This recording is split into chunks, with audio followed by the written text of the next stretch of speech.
नहीं होगा। मैं तो यही कहूँगा कि वो लोग एक ही शब्द कहते थे कि ये लोग पाकिस्तान से हैं, ये रेफ्यूजी हैं। हम कोई रेफ्यूजी नहीं है। रेफ्यूजी तो आज ये कह सकते हो कि आप बांग्लादेशी हैं, जो रोहतंगी हैं, ये लोग रेफ्यूजी हैं जिनको रेफ्यूज़ कर दिया गया। तो अगर हो सकता है माननीय मुख्यमंत्री जी की नज़र इस वोट बैंक पर पड़े कि पंजाबी समुदाय का एक बहुत बड़ा वोट बैंक है, देखिए, और बहुत से लोग आपस में मिलकर इस समुदाय की मदद भी करते हैं। नमस्कार, मैं हूं आपका दोस्त विनोद शर्मा और आज चर्चा करने के लिए हमारे साथ मौजूद हैं, भिवानी में पहुंचे हैं जींद से विधायक कृष्ण मिड्ढा। जींद के लोगों की बात करें तो हरियाणा का दिल कहा जाता है जींद, और दिल वाले ये होते ही हैं। तो आज विधायक जी से जानते हैं कितना बड़ा दिल है। आज भिवानी में पहुंचे हैं, भिवानी के लोगों की नब्ज टटोली है और स्पेशली जिस समाज से ये आते हैं उस समाज के लोगों के साथ बैठे हैं। आज स्पेशल एक प्रोग्राम है यहाँ पर, जागरण का जगराता है, तो उसमें भी पहुँचे हैं और लोगों के बीच में भी पहुँचे हैं। तो भिवानी की जनता की बात करेंगे हम, और स्पेशली ये अपने समाज की आवाज़ उठाते रहते हैं समय समय पर। तो मिड्ढा साहब, भिवानी का क्या हाल दिखा? ये अच्छा, मैं काफ़ी समय के बाद भिवानी आया हूँ, लेकिन भिवानी के लोगों का, जो मेरे पुराने साथी थे उनका और कुछ नए साथी बने हैं जो आज, उनका मैं दिल की गहराइयों से बड़ा धन्यवाद देता हूं कि उन्होंने मुझे इतना प्यार दिया। मैं लगभग 4 बजे के आसपास भिवानी पहुंचा, तब से मैं निरंतर बहुत से साथियों के घर गया, तो उनका प्यार मिल रहा है, उसके लिए मैं सबका आभार व्यक्त करता हूं। और भिवानी पहले से बेहतर लग रही है, पहले से बड़ी लग रही है। 2009 में मैं आया था, 1 महीना यहाँ रहा था, लेकिन उस समय की उपेक्षा भिवानी काफ़ी बड़ी लग रही है। आपने कहा पुराने साथियों से मिले, नए नए साथी बने हैं, और आपके पड़ोस में बैठे हैं हर्षदीप डुडेजा। जी। जो भी आपकी कम्युनिटी से अब बीजेपी का बड़ा नेता आता है, इनके घर पर चाय पानी जरूर होती है। कौन से संकेत दे रही है बीजेपी आने वाले वक्त में? क्या चेयरमैन के रूप में उतारने वाले हैं, या क्या संकेत समझें? देखिए, जैसे ही यहाँ बताया जा रहा है कि पंजाबियों का एक बहुत बड़ा वोट बैंक है, तो अगर हो सकता है माननीय मुख्यमंत्री जी की नज़र इस वोट बैंक पर पड़े कि पंजाबी समुदाय का एक बहुत बड़ा वोट बैंक है, देखिए, और बहुत से लोग आपस में मिलकर इस समुदाय की मदद भी करते हैं। और क्योंकि ये समुदाय एक ऐसा समुदाय है जो शुरू से लेकर अंत तक, अगर हम देखें कि जब से हमने संघर्ष किया तब से लेकर अब तक, अपना जो एक ग्राफ है या अपनी एक पहचान एक अलग तरीके से बनाई है, और 36 की 36 बिरादरियों में इस कम्युनिटी का अपना प्यार और मोहब्बत है, जिसके चलते माननीय मुख्यमंत्री जी की नज़र हो सकता है कि इस विषय भी पे पड़े। क्योंकि कभी भी कोई भी टिकट दी जाती है तो कहीं ना कहीं ये तो देखा ही जाता है कि किस समुदाय के कितने वोट हैं। तो आपसे बात करेंगे, आपने समुदाय की बात की, आप जिस समाज से जुड़े हैं उसके लिए आपने स्पेशली आवाज़ भी उठाई है, और एक वर्ड हरियाणा में तो सब जगह यूज होता था, आपने जिसके ऊपर आवाज़ उठाई है, रिफ्यूजी वर्ड पर अब रोक लगी है। आपने प्रयास किए और लोग आम बोलचाल की भाषा में प्रयोग तो करते थे, लेकिन कैसे आपको उस पर थोड़ा सा यूँ लगा कि अब रुकना चाहिए, ये वर्ड थोड़ा सा सही नहीं है आपके समाज के लिए? देखिए, रेफ्यूजी और पाकिस्तानी शब्द हम बचपन से सुनते आ रहे हैं। बहुत से लोग जिन्हें शायद ज्ञान नहीं होगा, मैं तो यही कहूँगा कि वो लोग एक ही शब्द कहते थे कि ये लोग पाकिस्तान से हैं, ये रेफ्यूजी हैं। हम कोई रेफ्यूजी नहीं है। रेफ्यूजी तो आज ये कह सकते हो कि आप बांग्लादेशी हैं, जो रोहतंगी हैं, ये लोग रेफ्यूजी हैं जिनको रेफ्यूज़ कर दिया गया। हम तो जब हिंदुस्तान का बंटवारा हुआ, 2 भाइयों में बंटवारा हुआ, तो एक हिस्सा एक भाई के हाथ में आ गया और दूसरा हिस्सा दूसरे भाई के हाथ में आया। हम लोग दूसरे हिस्से से अपने इस हिस्से में, जो आज हिंदुस्तान कहलाता है, इस हिस्से में हमने आने का काम किया। और विषय रहा कि, और ये भी कह सकता हूँ कि हमने धर्म की रक्षा के लिए हम लोग चाहते तो हम मुसलमान बन के वहाँ भी रह सकते थे, क्योंकि हम जिनके वंशज हैं, जिनके हम बच्चे हैं, जिनके हमने गाथाएँ पढ़ी और सुनी, गुरु गोविंद सिंह जी और वीर हकीकत राय हुए, उन्होंने अपनी कुर्बानी दी, अपने धर्म की रक्षा के लिए उन्हें कुर्बानी देने का काम किया। अपने ही बच्चों को अपनी आंखों के सामने दीवार में चिनवाने का काम किया। 2 बच्चों को युद्ध में ये कह सकता है जो शहीद हुए, वो उनकी आंखों के सामने हुए, गुरु गोविंद सिंह जी की आंखों के सामने। तो हम लोग तो उनके वंशज हैं, और हम भी धर्म की रक्षा के लिए एक स्थान से दूसरे स्थान, उसी देश के एक हिस्से से दूसरे हिस्से में हमने आने का काम किया।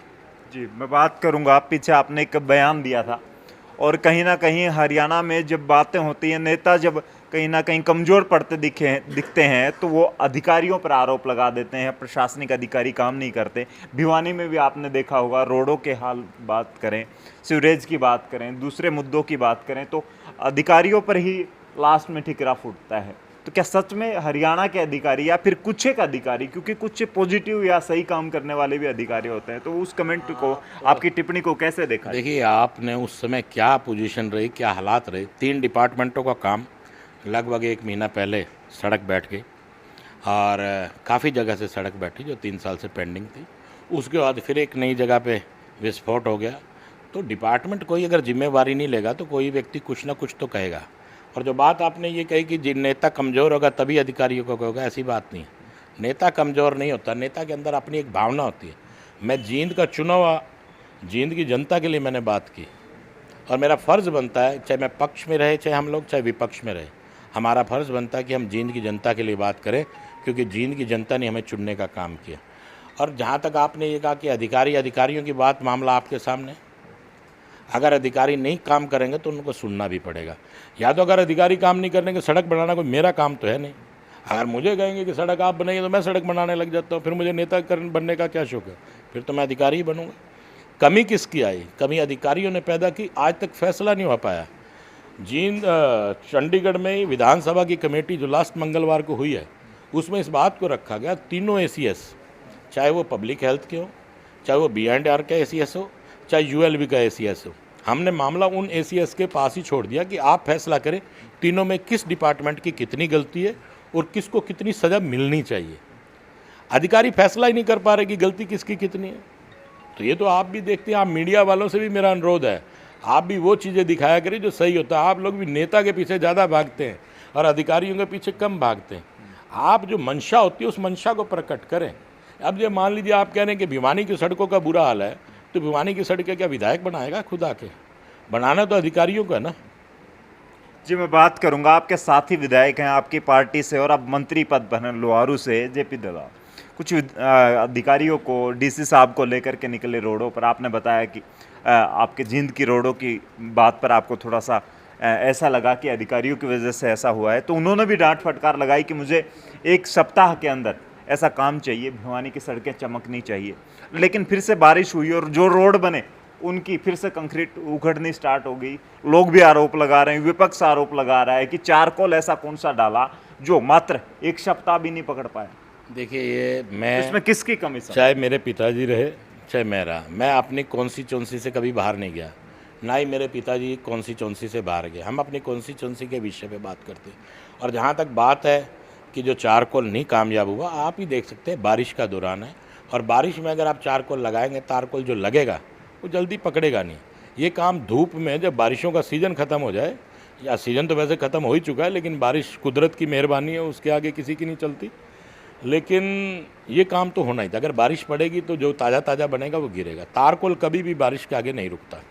मीडिया साहब, जिस हिसाब से अनुमान लगाया जा रहा था, संजय भाटिया जी भिवानी में आए थे, कई घरों पर उनका कहीं लंच हुआ, कहीं डिनर हुआ, कहीं चाय पानी का प्रोग्राम था। लोगों को लग रहा था कि दिसंबर तक शायद हो सकता है कि इलेक्शन हो सकते हैं नगर निकाय के। लेकिन अब फिर से ड्रॉ के लिए एक डेट रखी गई, वो भी आगे बढ़ा दी गई, पोस्टपोन कर दी गई। क्या लगता है, सरकार किसान आंदोलन से कमज़ोर पड़ चुकी है, उस वजह से इलेक्शन नहीं करवाना चाहती, या कौन सी बड़ी वजह है कि चाहे पंचायत इलेक्शन की बात कर लें या फिर जो भी ड्रॉ का फैसला लेती है, एक बार ड्रॉ निकाल देते हैं, उसके बाद फिर दोबारा से ड्रॉ निकालने की बात आ जाती है? देखिए, सरकार कहीं भी कमज़ोर नहीं है किसानों को लेकर, लेकिन लोकतंत्र है। लोकतंत्र में हर व्यक्ति को अधिकार है अपनी बात रखने का, चाहे वो हमारे भाई किसान हैं, वो अपनी बात को रख रहे हैं। लेकिन मैं एक बात कहना चाहूँगा, जहाँ पर लोकतंत्र में ये अधिकार है, किसी भी तरह की अव्यवस्था नहीं होनी चाहिए। किसान भाइयों से भी मेरा अनुरोध है कि वो इस ढंग से बैठे ताकि आने जाने वालों को किसी प्रकार की कोई दिक्कत ना आए। आप अपनी बात रखिए, बात रखने का अधिकार है, और सरकार बातचीत से ही कोई ना कोई हल निकलता है। आज बड़े बड़े देशों के मुद्दे जो हल होते हैं वो भी बातचीत से होते हैं, इनका भी हल निकलेगा। क्योंकि पहले माननीय प्रधानमंत्री जी के बातचीत से, जो कृषि मंत्री हमारे हिंदुस्तान की सरकार के हैं तंवर साहब, उन्होंने भी बातचीत की है, लेकिन हल नहीं निकल पाया। हल तो आखिर बातचीत से ही निकलेगा। इसमें किसानों से भी निवेदन है, कुछ बातें वो अपनी मनवाएं, कुछ सरकार की माने, ताकि मिल बैठ के उसका हल निकल जाए। 27 तारीख यानी कल भारत बंद का आह्वान किया है किसानों ने, तो किस तरीके से देखते हैं इस भारत बंद के फैसले को, और कैसे आप अपील करना चाहेंगे किसानों से, क्या कहना चाहेंगे, किसान नेताओं से क्या कहना चाहेंगे? देखिए, मैं तो यही सरकार से भी यही निवेदन करूंगा और किसान भाइयों से भी यही निवेदन करूँगा। इसका हल बैठकर ही निकलेगा। अगर मान लीजिए हम परिवार में अपने बच्चों से कोई बातचीत करते हैं, किसी मुद्दे पे बेटों से बच्चों से भटकाव हो जाता है, उसमें भी हम बैठ के बातचीत करते हैं और उसका हल निकलता है। तो सरकार से कुछ बातें हम बच्चों की मानते हैं, कुछ अपनी मनवा लेते हैं। इसी प्रकार से कुछ बातें सरकार की मान ली जाएँ और कुछ सरकार किसानों की बात मान ले और इसका हल निकलना चाहिए, ऐसा मैं भी चाहता हूँ।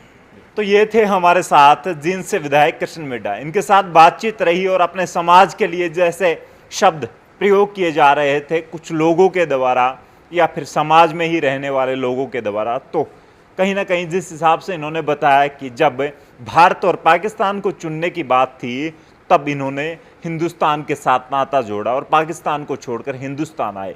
तो कहीं ना कहीं दिल दुखता है ऐसी बातें जब आप रिफ्यूजी जैसे वर्ड यूज़ करते हैं या कोई पाकिस्तानी जैसे वर्ड यूज़ करते हैं, जिसके दिल में हिंदुस्तान है, जिसके भारत माता के साथ जुड़ाव है, उसे आप पाकिस्तानी कहेंगे तो कैसा महसूस होगा? अगर कोई आपके साथ ऐसा बर्ताव करे तो खुद आपके साथ कैसा फील होता है आपको? आप इसके बारे में कमेंट्स बॉक्स में अपनी राय जरूर रखिएगा। और विधायक साहब ने जो फैसला लिया अपने समाज के लिए, उसके बारे में क्या सोचते हैं? हम ऐसी ही अपडेट आपके साथ साझा करते रहते हैं। ऐसी अपडेट के साथ लिए हमारे साथ जुड़े रहें। तब तक के लिए धन्यवाद। राम राम, जय हिंद।